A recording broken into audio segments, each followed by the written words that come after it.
Hi, I'm Carl Weber, and this is Video Aided Instructions English Grammar Series. The topic for this program is using pronouns correctly. As you recall, a pronoun is a word that takes the place of a noun or a group of nouns. The noun or group of nouns that the pronoun takes the place of is called its antecedent. Look at this sentence, for example. Angela called Khalid and invited him to go skating with her. Now this sentence contains two pronouns, him and her, and each of these pronouns has an antecedent. The antecedent of him is Khalid, because that's the noun that the pronoun him takes the place of. The antecedent for her is Angela, because that's the noun that her takes the place of. Notice that those nouns could be substituted for the pronouns and the sentence would still mean the same thing. Angela called Khalid and invited Khalid to go skating with Angela. The sentence would mean the same thing, but it sounds rather awkward and repetitious, which is why we use pronouns instead. But a pronoun and its antecedent should always match. There are many different kinds of pronouns. He, him, she, her, it, we, some, any, who, which, someone. All of these words are pronouns of different kinds. Now, using pronouns can be tricky. In this program, we'll review some of the rules for using pronouns. We'll also look at examples of the kinds of errors people often make when using pronouns, and we'll show you how to avoid making those same mistakes.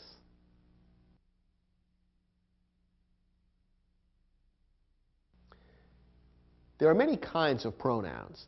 The four that are most important are personal pronouns, interrogative pronouns, indefinite pronouns, and relative pronouns. In this lesson, we'll look at each of these four types of pronouns and see how they're used in English sentences.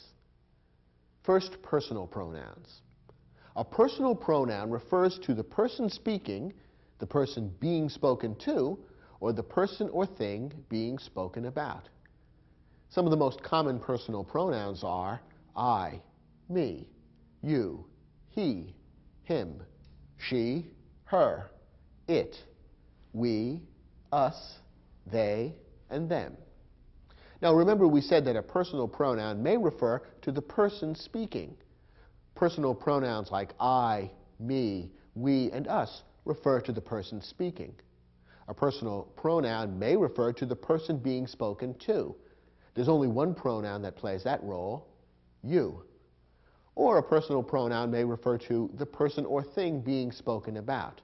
And some of the pronouns that can play that role are he, him, she, her, it, they, and them. Notice that pronouns can be either singular or plural. As you recall, singular means referring to one thing or one person, while plural means referring to two or more things or persons. We saw a moment ago that pronouns and their antecedents need to match. One of the important ways in which a pronoun should always match its antecedent is in number. In other words, if the antecedent is singular, the pronoun should also be singular. If the antecedent is plural, the pronoun should also be plural. Notice one curious thing about the English language. The pronoun you can be both singular and plural. That's the only pronoun in the English language that works both ways. And because of the fact that there's no differentiation between singular and plural in the pronoun you, some linguists have theorized that English language speakers have invented a series of phrases and even new words to stand in for the plural you, which doesn't really exist. So this explains why you'll sometimes hear people use expressions like you people, you guys, yous, or down south, you all. There's no way to take the word you and turn it into a plural, so people have invented their own ways of turning you into a plural. So you can be both singular or plural. Unlike the other personal pronouns, there are no different singular and plural forms for that particular pronoun. The second important category of pronouns is interrogative pronouns. Now you might recall that an interrogative sentence is a sentence that asks a question. And you might imagine that there's a connection between that kind of sentence and an interrogative pronoun. If that's what you're thinking, you're correct. An interrogative pronoun introduces a question. And there are 5 interrogative pronouns in English: who, whom, whose, which, and what. Now, the question that the interrogative pronoun introduces may be a direct question, in which case the sentence will end with a question mark, and the question is being asked directly of you, the person that hears the sentence. Here's an example. What do you feel like having for dinner tonight? This sentence ends with a question mark. It's asking a question of you, the person who hears the sentence, and notice that it begins with the interrogative pronoun what. On the other hand, the question may be an indirect question. Here's an example. Andre asked Mark what he wanted for dinner. Here, the question begins with the interrogative pronoun what, just like before. But it's an indirect question. It's not being asked directly of you, the person who hears the sentence. Instead, it's being described in the sentence as something that Andre asked Mark, and therefore it's considered an indirect question. And notice that neither the sentence nor the question ends with a question mark. But the same interrogative pronoun in this case has been used, what, to introduce, in this case, an indirect question. The third category of pronouns is indefinite pronouns. An indefinite pronoun refers to an unspecified person, place, thing, or idea. As you can see when we look at some examples of indefinite pronouns, these are words that refer in a somewhat vague way to one or more people, places, things, or ideas that are not specified or named in the sentence or anywhere near it. Here are some examples of indefinite pronouns: all, anyone, anything, both, each, everybody, many, no one, some, someone. And there are many other indefinite pronouns. You can probably make up for yourself some examples of sentences using these indefinite pronouns. Here are a couple to illustrate how indefinite pronouns might be used. All are invited to tonight's dance. Now, who's invited to tonight's dance? Have some specific people been named? No. Instead, anybody and everybody that's referred to by that indefinite pronoun all of those people are invited. Here's another example. Everybody is welcome. Here, the indefinite pronoun everybody is used as the subject of the sentence. And one more example. No one should feel shy about coming. Who should feel shy about coming? Has a person been named? No. Instead, the indefinite pronoun no one is used to indicate who should feel shy about coming. As you can see, indefinite pronouns don't contain a specific antecedent. Instead, they refer in a more general way to one or more people, places, things, or ideas that are not described or stated specifically in the sentence. But they're very useful words as long as they're used correctly according to some of the rules and procedures we'll talk about later in this program. And the fourth and final important category of pronouns is relative pronouns. A relative pronoun is used to introduce a subordinate clause.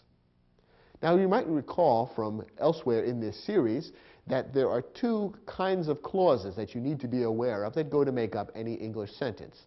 There are independent clauses and there are subordinate clauses. An independent clause can stand alone as a sentence. A subordinate clause cannot. When a subordinate clause tries to stand alone as a sentence, the result is a sentence fragment and a grammatical error.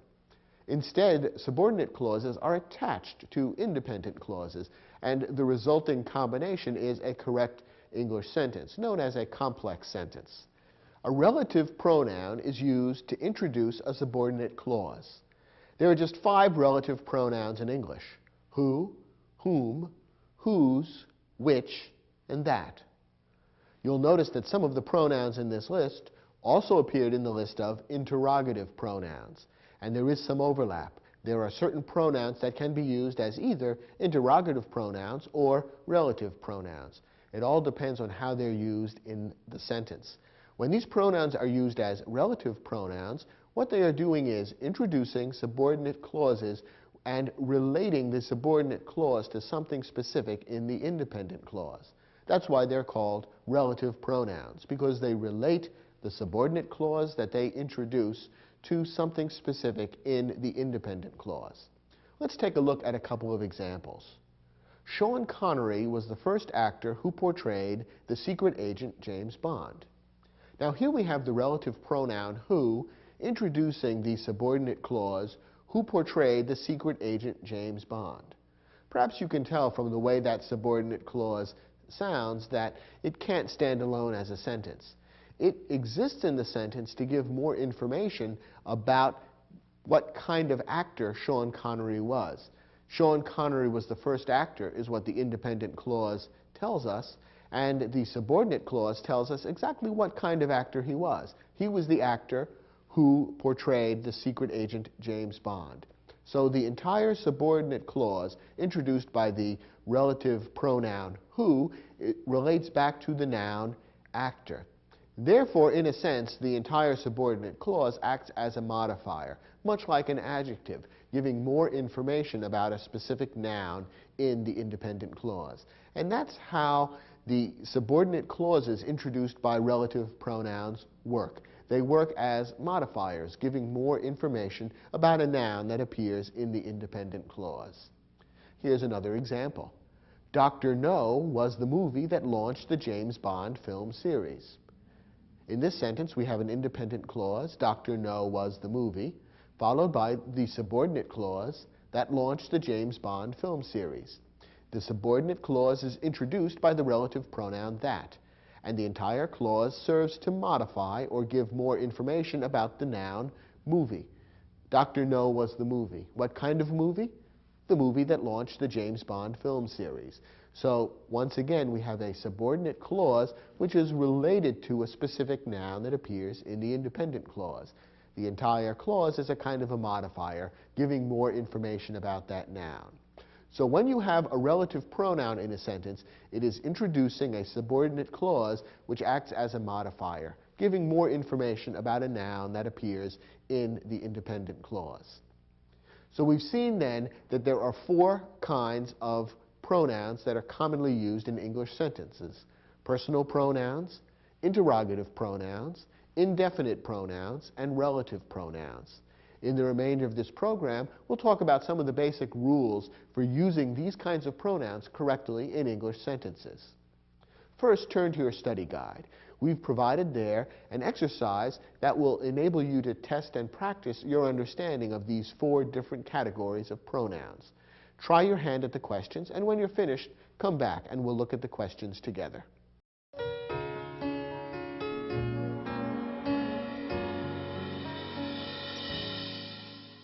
Now, in each of the sentences in this exercise, your job is to first underline each of the pronouns that appears, and then second, decide concerning each pronoun whether it's a personal pronoun, an interrogative pronoun, an indefinite pronoun, or a relative pronoun. Let's start with the first sentence. Gordon was surprised when Angela invited him to visit her in Caracas. There are two pronouns in this sentence, him and her, and both of them are personal pronouns. So that's the answer to that question. Him and her are both pronouns, and both are personal pronouns. Next sentence. Who do you think will win the Oscar for Best Supporting Actor this year? As you can see, this is an interrogative sentence, and that might be a clue to you that an interrogative pronoun appears in this sentence. And sure enough, it does. The very first word in the sentence, who, is an interrogative pronoun. Remember, an interrogative pronoun introduces a direct or indirect question, and there are just 5 interrogative pronouns in English: who, whom, whose, which, and what. And in this case, who is being used to introduce a direct question. There's also another pronoun in this sentence. Did you recognize it? You is also a pronoun, and it's a personal pronoun. Remember, we saw that personal pronouns may refer to the person being spoken to. And in this case, the pronoun you is being used in that way. So in this sentence, there are 2 pronouns. Who is an interrogative pronoun, and you is a personal pronoun. Let's look at the next sentence. If Luis wants to finish painting the garage by tomorrow, he will have to convince someone to help him. How many pronouns did you notice in this sentence? There are 3 altogether: he, someone, and him. All 3 appear in the second half of the sentence. Now, 2 of the pronouns are personal pronouns. he and him are both personal pronouns. The third pronoun, someone, is a different category. This is an indefinite pronoun. Notice how the indefinite pronoun someone refers to a person that is not specified. It doesn't say in the sentence who is going to help Luis with painting the garage. Probably Luis doesn't even know. And so an indefinite pronoun is used to indicate that the person being referred to is indefinite, unspecified, or unknown. And that's a typical use of an indefinite pronoun. Next question. The inventor Thomas Edison is the historical figure whom I admire most. In this sentence, there are two pronouns, whom and I. We'll do I, the easy one, first. That's a personal pronoun. And as we discussed earlier, a personal pronoun may refer to the person speaking. And that's who is being referred to by the personal pronoun I. What about whom? What kind of pronoun is that? Well, we've seen that whom can be used in more than one way. Whom may be used as an interrogative pronoun, can also be used as a relative pronoun. How is it being used in this case? Is it being used to introduce a question, either a direct question or an indirect question? No, it isn't. So therefore, whom is not an interrogative pronoun in this case. Instead, it's being used as a relative pronoun. It introduces the subordinate clause, whom I admire most. Remember that a clause always contains a subject and a verb. Here the subject is I, the verb is admire, and whom is the relative pronoun that introduces this subordinate clause and relates it back to the independent clause. In fact, the entire subordinate clause acts as a modifier, giving more information about the noun figure. So there are two pronouns here. Whom is a relative pronoun, and I is a personal pronoun. Next question. Joanne's grandmother asked her what she wanted to do that evening. In this sentence, there are three pronouns, her, what, and she. Two of the pronouns are personal pronouns, her and she. The third pronoun, what, is an interrogative pronoun. Remember, we saw that an interrogative pronoun can be used to introduce either a direct or an indirect question. In this case, the pronoun what is being used to introduce an indirect question. Joanne's grandmother is asking Joanne a question, namely what she wanted to do that evening, and that question is being reported to us indirectly. So the pronoun what is an interrogative pronoun because it is introducing that indirect question.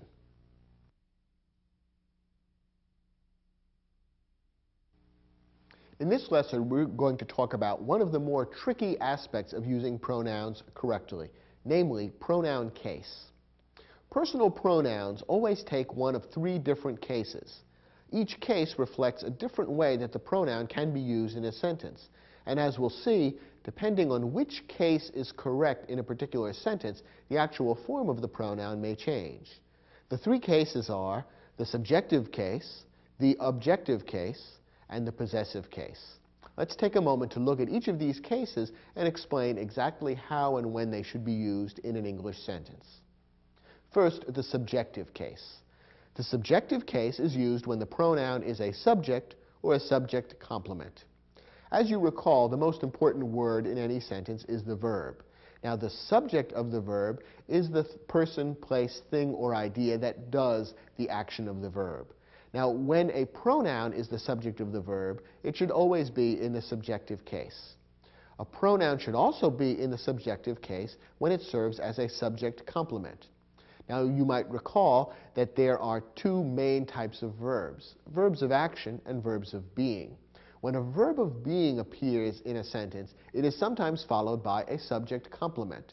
A subject complement is a noun or pronoun that refers back to the subject of the verb and gives more information about the subject of the verb. When a pronoun is used in that way as a subject complement, it should also be in the subjective case. Now, we've mentioned before a number of the typical personal pronouns that are used. The subjective case personal pronouns are as follows: I, you, he, she, it, we, and they. All of these pronouns are personal pronouns, and all are in the subjective case. So when a personal pronoun is being used as the subject of a verb or as a subject complement, one of the personal pronouns from the list I just gave you should be used, because these are all the subjective case pronouns. Take a look at this example. We moved to the United States 3 years ago. What's the pronoun in this sentence? Well, it's the first word. The personal pronoun we is the first word in the sentence. What role does that word play in the sentence? Well, it's the subject of the verb move. The verb moved describes the action being discussed in the sentence, and we is the subject. That's the person or persons who are doing the action. Since we is the subject of the verb moved, the subjective case pronoun we is correct. Here's another example. The fastest runner on the track team is she. Now here the pronoun is the last word in the sentence, she. Again, it's a personal pronoun in the subjective case. Why? In this case, the pronoun she is acting as a subject complement. The sentence contains a verb which expresses not action, but a state of being, namely the verb is. It's explaining a state of being, and the word she acts as a subject complement because it refers back to the subject of the verb, runner. Who is the fastest runner? She. So the subject complement she gives more information about that subject, runner. It tells who the runner is, she. So following the verb of being, we have in this case a subject complement, which happens to be a pronoun. And because the pronoun is playing the role of subject complement, it needs to be in the subjective case. So again, the subjective case pronoun she has been used correctly in this sentence.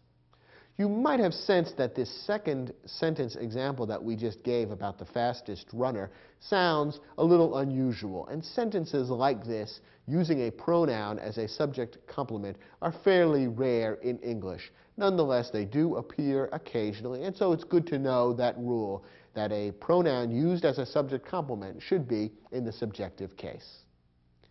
The second pronoun case is the objective case. The objective case is used when a pronoun is a direct object, an indirect object, or the object of a preposition. Now you'll recall that in a sentence, a direct object receives the action of the verb.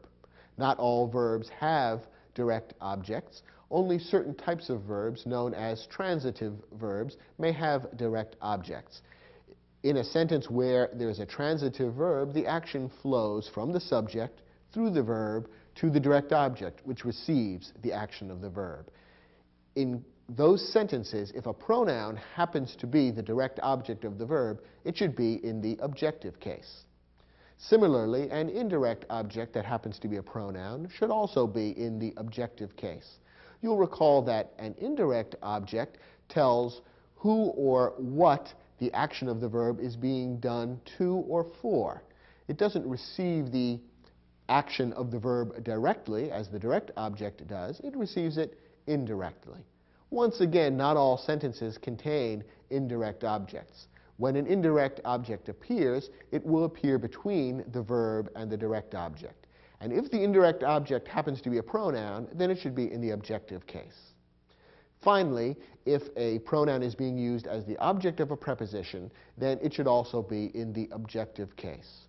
You'll recall that prepositions are those words, usually small words, like in, of, for, about, by, with, between, after, and so on, all of which connect what follows to the rest of the sentence. Whenever you have a preposition like that, it'll be followed by a noun or a pronoun, which is known as the object of the preposition. If the object of the preposition happens to be a pronoun, it should be in the objective case. So the objective case is used in these three circumstances: when the pronoun is a direct object, an indirect object, or the object of a preposition. Now, here are the personal pronouns which are in the objective case: me, you, him, her, it, us, and them. You'll notice that the pronouns you and it appear on the list of the subjective case pronouns and the objective case pronouns. It so happens that those two pronouns can be used either way, either as subjective or objective case pronouns. All the other personal pronouns, however, differ from subjective to objective case, and it's important to recognize the difference so that you can use them correctly. Let's look at sentences that illustrate each of the three ways an objective case pronoun might be used. First, the nominating committee selected him. It's usually good to analyze a sentence by finding the verb first. What's the verb here? Selected. Who or what did the selecting? The committee, the nominating committee specifically. So that's the subject of the verb selected. Now what about the pronoun him? What role does that word play in the sentence? It's the direct object of the verb selected. It receives the action of the selecting. Selected is a transitive verb, and the object that receives that action is him. Since this is a pronoun being used as the direct object of the verb, it should be in the objective case, as it is, him. Look at this example. Alma sang us 2 songs. What's the verb in this sentence? The verb is sang. What's the subject of the verb? Who or what did the singing? Alma. Now, what's the direct object of the verb? That is, what did Alma sing? She sang 2 songs. So songs is the direct object of the verb sang. Now, what about the pronoun us? What role, what function does us play in this sentence? In this case, us is the indirect object of the verb sang. It doesn't tell what Alma sang, it tells who Alma sang for. Remember, the indirect object explains the person, place, thing, or idea to whom or for whom the action is done. And in this case, Alma sang for us. Since us is being used as an indirect object, it should be in the objective case, as it is. Us is an objective case pronoun, and it's being used correctly here as the indirect object of the verb sang. And one more sample sentence. The Melendys named their pet parakeet after me. Here we have the pronoun me. What's the subject and what's the verb in this sentence? Well, the verb is named, and the subject is Melendys. The Melendys did the action described by the verb naming. Now, what's the direct object of named? The direct object is parakeet. That's who or what the Melendys named.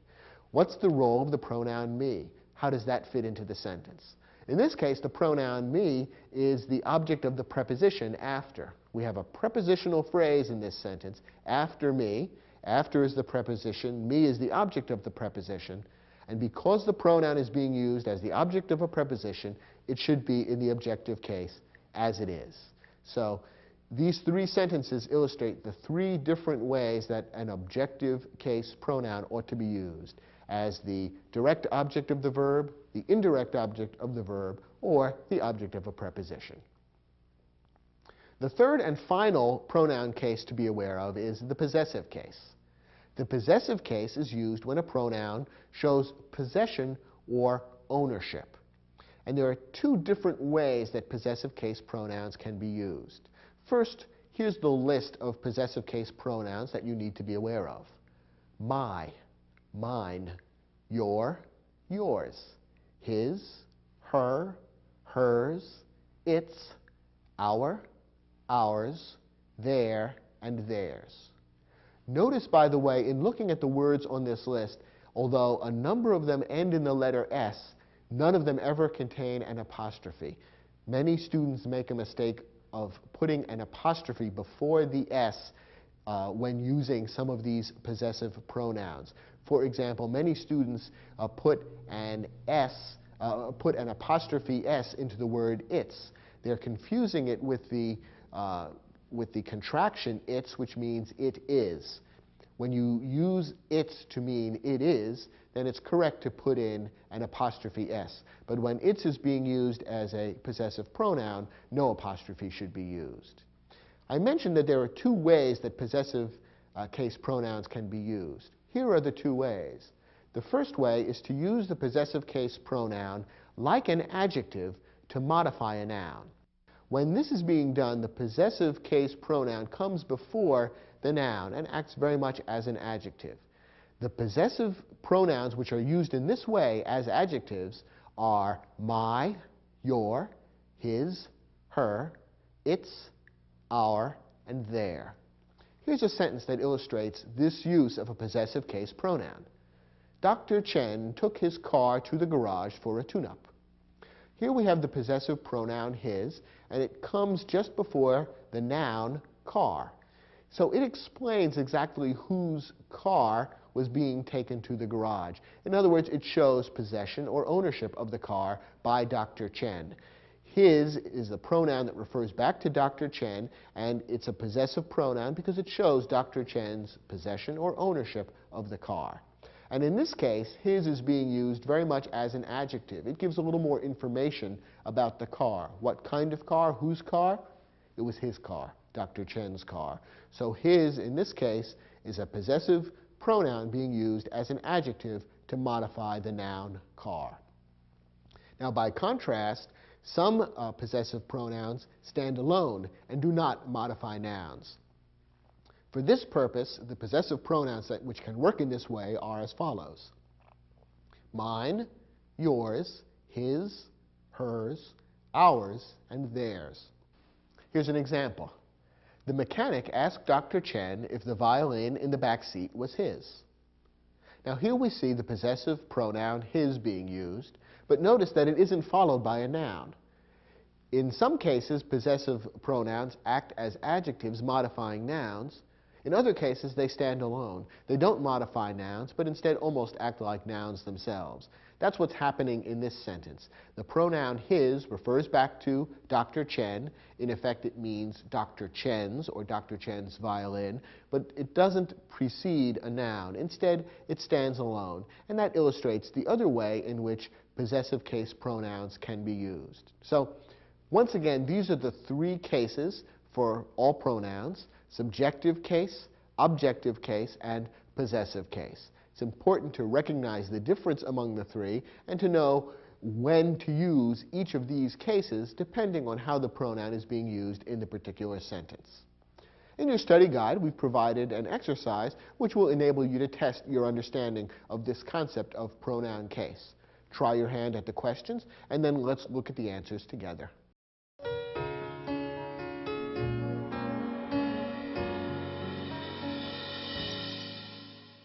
Now, in these sentences, one or more personal pronouns have been omitted, and your job is to choose from among the alternatives which is the correct personal pronoun to insert to complete the sentence correctly.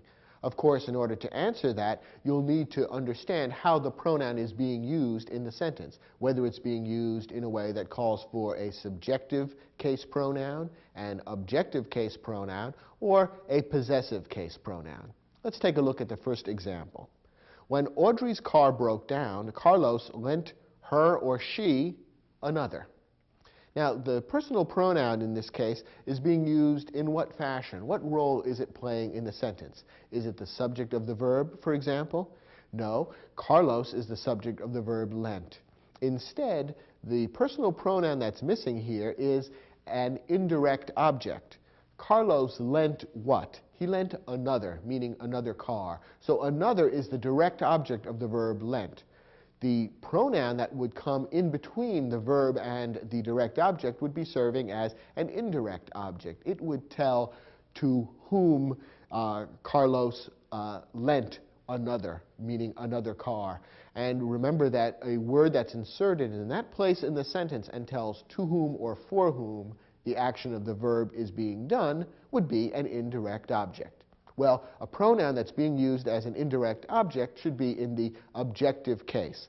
And as we've seen, her is the objective case pronoun to refer to a female, a single female individual. So the sentence should correctly read, when Audrey's car broke down, Carlos lent her another.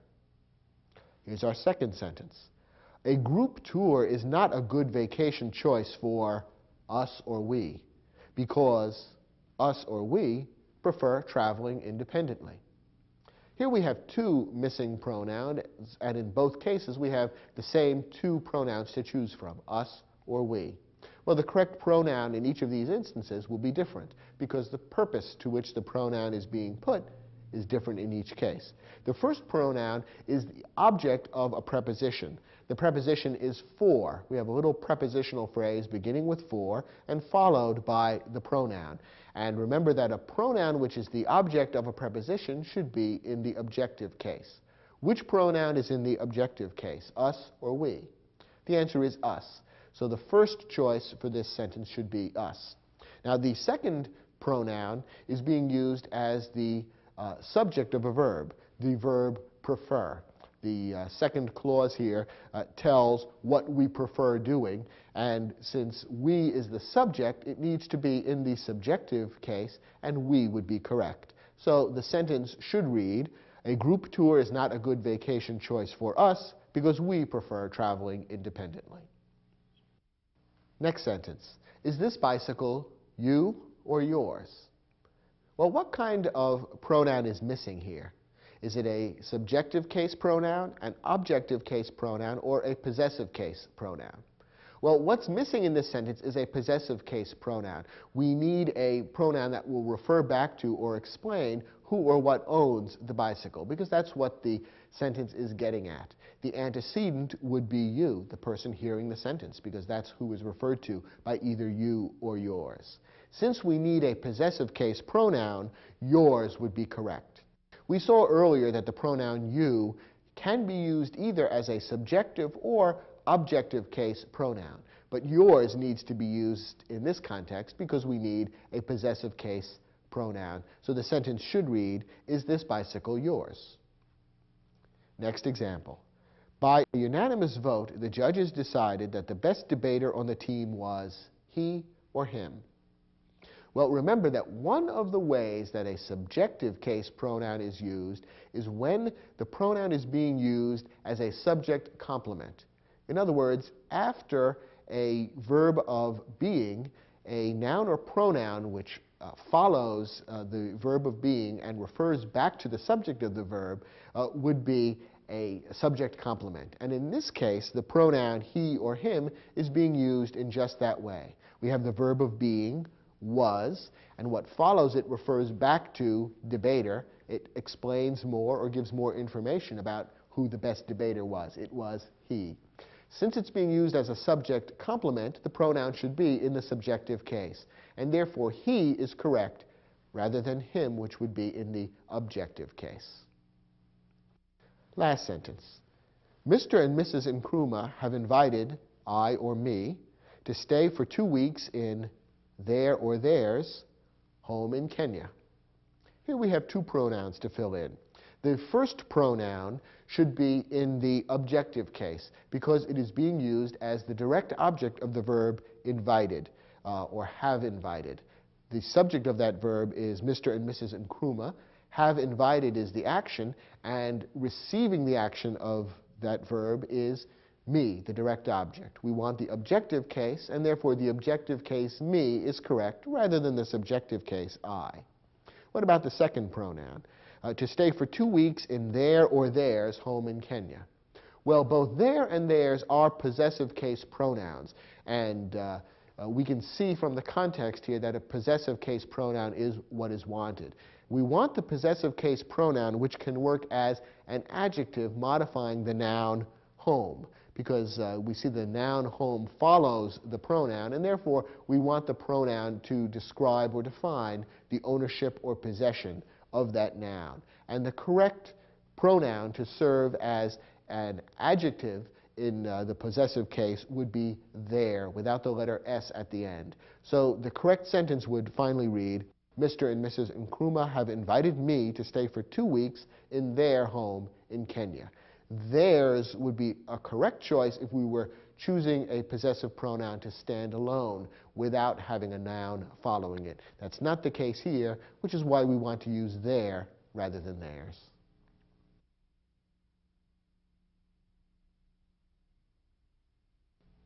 So we've seen there are 3 different pronoun cases: the subjective case, the objective case, and the possessive case. Choosing the right pronoun case to use is usually not too hard, but there are a few instances in which pronoun case can be a little tricky. Let's look at those now. First, many people find it tricky to remember how to use the pronouns who and whom. I'm going to give you a simple rule which should enable you to avoid any errors in using who and whom. First of all, remember that both who and whom can be used in more than one way. Both of these can be used as interrogative pronouns as well as relative pronouns. Having said that, the same rule applies in either case. Here's the rule. Who is in the subjective case and must be used as the subject of a verb. Whom is in the objective case and must be used as the direct object of a verb or as the object of a preposition. So here's the way to apply that rule to avoid mistakes in using who or whom. Whenever you see a clause that includes who or whom, find the verb and ask who or what is the subject of this verb. The answer to that question will tell you whether who or whom should be used correctly. Let's look at a couple of examples. First, let's look at a couple of examples using who or whom in the interrogative form, that is, to introduce a question. Who or whom is your favorite athlete? Question mark. Okay, here's the pronoun being used as an interrogative pronoun. Should it be who or whom? Well, let's find the verb. The verb is. Now, what's the subject of the verb is? Is it athlete? Is the sentence saying athlete is? No, not really. The subject of the verb is the pronoun, who or whom. Therefore, since who is being used as the subject of the verb, that's the correct form. The subjective form, who, would be correct, not the objective form, whom. What about this sentence? Who or whom did you invite to the party? Once again, who or whom is being used as an interrogative pronoun. Now, what's the verb in this clause? The verb is invite. And who or what is the subject of invite? That is, who is doing the inviting? Well, the answer is you. You are the one doing the inviting. Therefore, who or whom can't be used as the subject of the verb. Instead, it's the object of the verb. It's the one being invited. It's the one receiving the action of the invitation. You is the subject of the verb invite, and the object of the verb is who or whom. Since the pronoun is the object of the verb, whom is correct rather than who. So in both of these sentences where the who or whom pronoun is being used as an interrogative pronoun, once you find the verb and ask who or what is the subject, it's not too hard to see that in one case the pronoun is in the subjective case and in the other in the objective case. Now let's look at a couple of sentences in which who or whom is being used as a relative pronoun. In other words, to introduce a subordinate clause.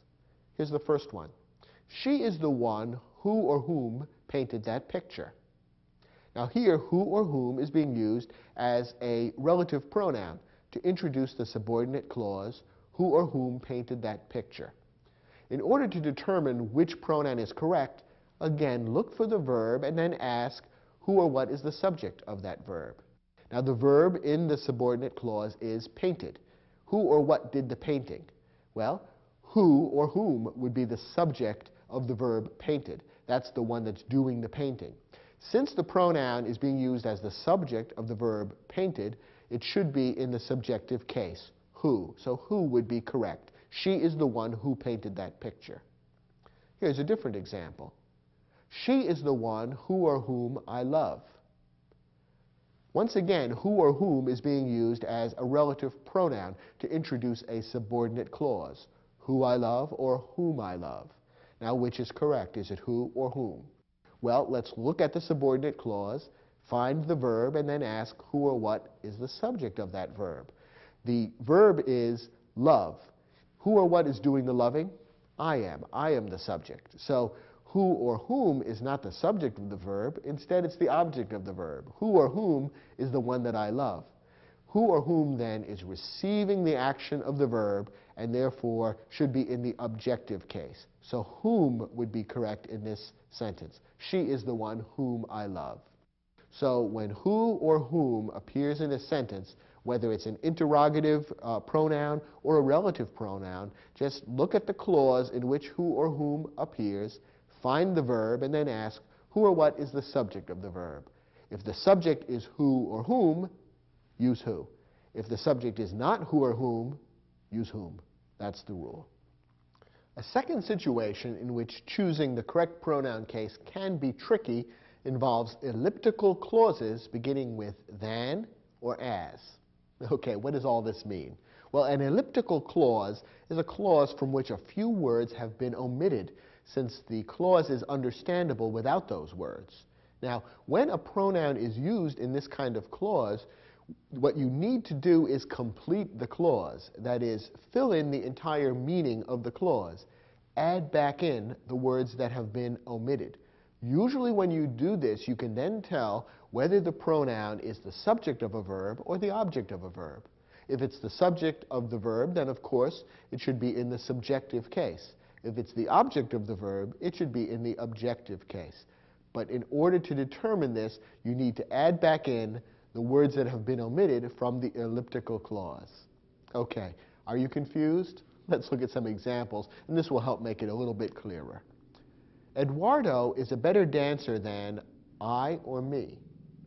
Okay, we have the word than, which is one of the telltale signs that we're dealing with an elliptical clause, a clause from which some words have been omitted. Remember, these will begin with than or as. Now, in this case, if we were to fill in the missing words or the missing ideas, what would those last few words of the sentence say? Right now, the elliptical clause reads than I, and there's no verb there. If we were to fill in the missing verb which has been omitted, what would it say? Well, it would probably have to say the following: Eduardo is a better dancer than I am. Notice that the verb am has simply been omitted because you can tell what the sentence says without it. And in using language, people tend to cut out unnecessary words. So in this case, the elliptical clause means that the verb am has been omitted. Once we plug the verb am back in, we can see that the pronoun I or me is the subject of that verb, and therefore I is the correct pronoun to use. It would not be correct to say Eduardo is a better dancer than me, because if you were to say that, it would be as if you were saying that the elliptical clause should read Eduardo is a better dancer than me am. And that's clearly not correct. Instead, the subjective case of the pronoun I should be used even when the verb am is omitted. So the sentence should correctly read, Eduardo is a better dancer than I. Take a look at this example. My dog barks at my sister as much as I or me. Okay, once again we have an elliptical clause at the end of the sentence from which some words have been omitted. And in this case, it begins with as. That's the other word that often begins an elliptical clause. Now, what is being said here? Is the sentence saying, my dog barks at my sister as much as I do? No, I don't think so, because most human beings don't bark. Instead, I think what the sentence is saying, if you fill in the missing words, is, my dog barks at my sister as much as he barks at me. Okay, assuming that that's the correct meaning, which seems logical in the context of what we know about dogs and human beings. So if that's what's being said, then the correct pronoun should be me, because you use the objective case pronoun based on the fact that once the omitted words have been stuck back in, we see that the pronoun is the object of the verb barks. So once the omitted words are stuck back in, the sentence would read, my dog barks at my sister as much as he barks at me.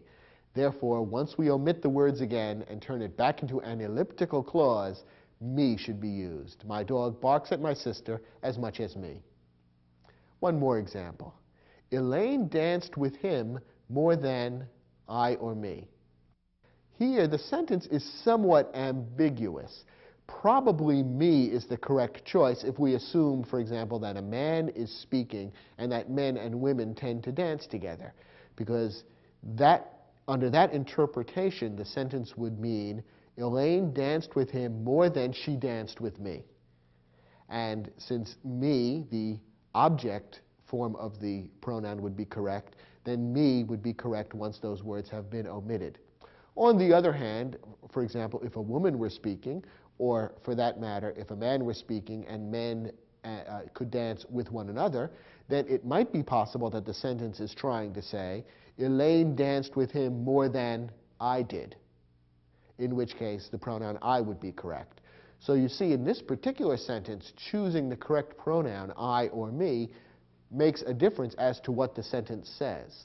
And therefore, you have to think through what you're trying to say, fill out the elliptical clause, add back in the omitted words, discover which pronoun would be correct with those omitted words, and that will tell you what the pronoun should be in the elliptical clause. Sound a little tricky? A bit, but once you get used to the idea of filling back in the missing words, it's not too hard to see what is the correct pronoun to use in this kind of elliptical clause. The third and final tricky pronoun case problem that we'll talk about is really the simplest of the three. When a pronoun is used in a compound subject or a compound object, use the same case as if the subject or object were not compound. As you recall, the subject of a verb or the object of a verb may sometimes be compound. In other words, there may be two or more subjects or objects joined together with a word like and. When this is the case, it shouldn't affect the case of the pronoun. So here's a tip. When you've got a compound subject or a compound object and you're not sure what pronoun to use, break the sentence into two sentences with two separate subjects or objects. And that will tell you whether the pronoun should be in the subjective case or the objective case. Or at least it will make it much easier to tell. Here's an example. She or her and Raphael spent the winter holiday in Sao Paulo. Here we have a compound subject of the sentence. There are two people who spent the winter holiday in Sao Paulo.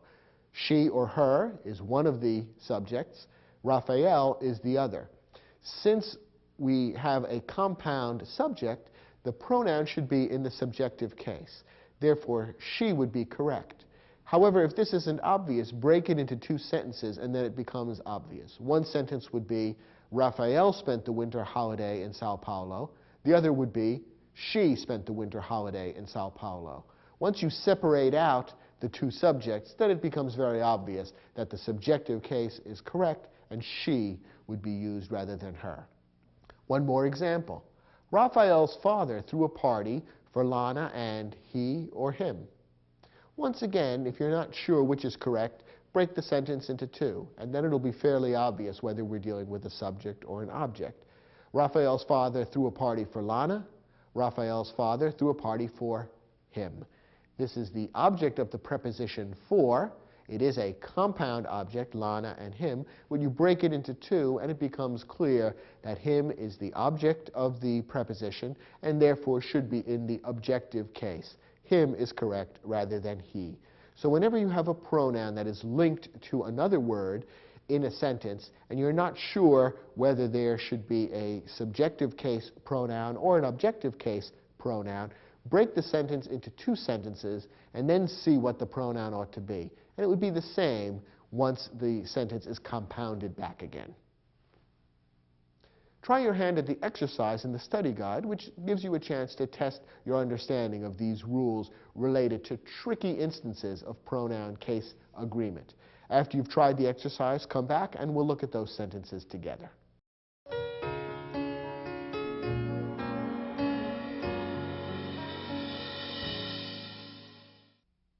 In the sentences in this exercise, some pronouns have been omitted. Your job is to figure out which is the correct pronoun to insert from the choices that we've offered. And I think you'll find that the rules that we discussed in this lesson should enable you to do that in each case. Let's look at the first example. No one in my town knows as much about local history as I or me.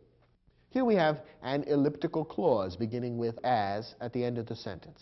And in order to figure out whether the correct pronoun is the subjective case I or the objective case me, we need to fill in the missing word. What is the sentence really saying if we were to add in any missing word or words? Well, I think what the sentence is saying is, no one in my town knows as much about local history as I do. Therefore, once we insert the missing word, we can see that the verb do has as its subject the pronoun I. And since I is the subject of that missing or invisible verb, it should be in the subjective case I. So the correct sentence would read, no one in my town knows as much about local history as I. If you made it me, it would almost be saying, no one in my town knows as much about local history as they know about me, which doesn't sound very plausible. So the most natural and logical interpretation of the meaning of the sentence would make I the correct pronoun here. Let's look at our next sentence. Who or whom is the architect who or whom designed St. Paul's Cathedral in London? Here we have the pronoun who and whom being used twice in the sentence. The first time it's being used as an interrogative pronoun to introduce the question. The second time it's being used as a relative pronoun to introduce the subordinate clause. In both cases, who turns out to be correct. And remember, our rule is to look for the verb that follows who or whom and decide where the subject of that verb appears. If who or whom is the subject, then who is correct. If who or whom is not the subject, then whom is correct. Let's start with the first who or whom. Who or whom is the architect? Where's the verb in that clause? Well, the verb is. And we're looking now for the subject of the verb is. Who or what is the subject of the verb? Well, the subject is who. Who is the architect? So who is the subject of the verb is, and therefore the subjective case who is correct. Now let's look at the relative clause introduced by the other who or whom pronoun. Who or whom designed St. Paul's Cathedral in London? What's the verb in that clause? Well, the verb is designed. And what's the subject of the verb designed? Who or what did the designing? Well, again, the pronoun who is actually the subject of the verb designed. Since who is the subject of the verb designed, it should be in the subjective case who. So the sentence would correctly read, who is the architect who designed St. Paul's Cathedral in London? Next example. When the tennis match was over, Alvin realized that winning the match had mattered more to his opponent than he or him. Again, we have an elliptical clause at the end of the sentence, beginning with than. And in order to know whether he or him is correct, we need to complete the clause and see what it's actually saying. When the tennis match was over, Alvin realized that winning the match had mattered more to his opponent than it had mattered to him. That's what the sentence is really saying, that his opponent cared more about winning the match than Alvin did. So winning the match had mattered more to his opponent than it had to him.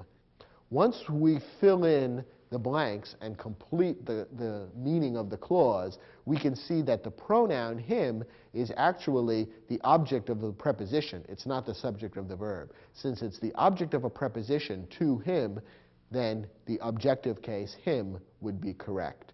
And so we fill in the missing words in the elliptical clause, we see what the meaning is, and that tells us whether the object or subjective case pronoun is correct. And in this case, him is the correct pronoun. Our next sentence gives us another who-whom question. Helen of Troy was the famous beauty over who or whom the Greeks and the Trojans fought. Here we have who and whom being used as a relative pronoun to introduce the subordinate clause. Now let's look at that clause. Who or whom the Greeks and the Trojans fought, or over whom the Greeks and the Trojans fought. Now within that subordinate clause, what's the verb? The verb is fought. Now let's look for the subject of the verb fought. Who did the fighting? The Greeks and the Trojans. They're the ones who did the fighting. They are the subject of fought. So what is the role of who-whom? Who-whom is the object of the preposition over. They fought over who or whom. Therefore, whom is not the subject of the verb, rather it's the object of the preposition over. And for that reason, the objective case whom is correct. We looked for the verb, and then we asked, is who or whom the subject of the verb?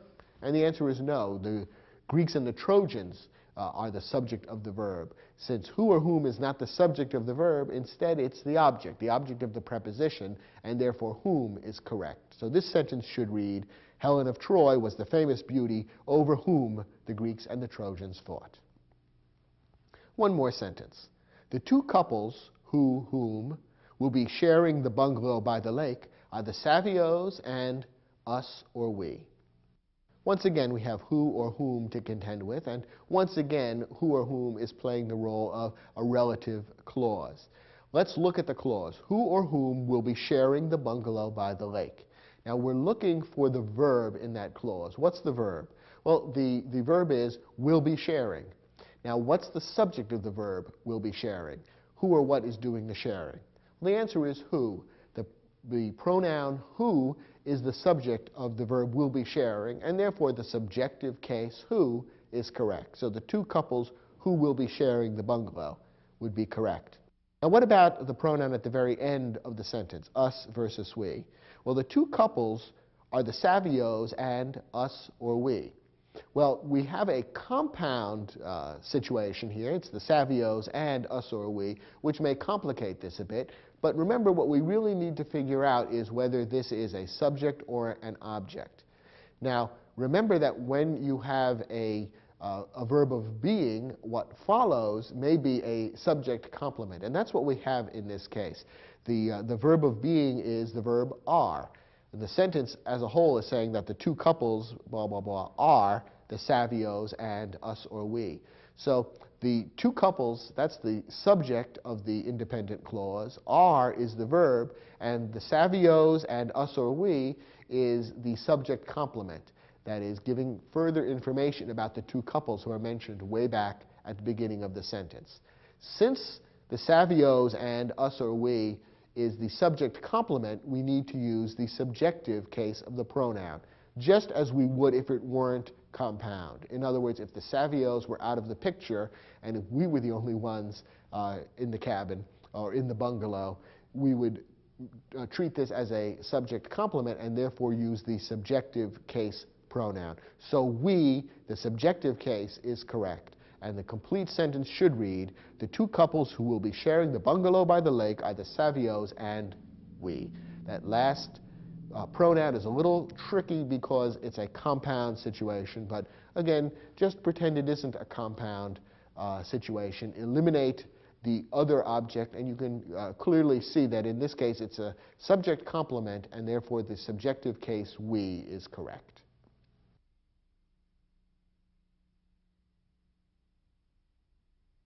If you found the topics in this particular program a little tricky, all I can say is it could be much worse. As you may know, in some other languages, every noun can take on a number of different forms depending on exactly how it's used in a sentence. And in English, centuries ago, that was also the case. Over the last few centuries, however, English has become greatly simplified, and now just a few words, such as the pronouns, take on these different forms, which we call cases, depending on how they're being used in the sentence. The vast majority of English nouns don't change their form at all, except to become plural or to become possessive. So it could be a lot worse.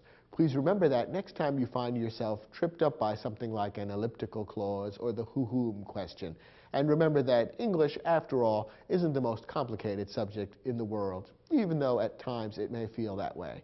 Remember that you can always go back and view portions of this program again if you need a brief refresher. I hope you did find this program helpful, and I'll look forward to speaking with you about other English topics on other programs in this series. Thanks for watching.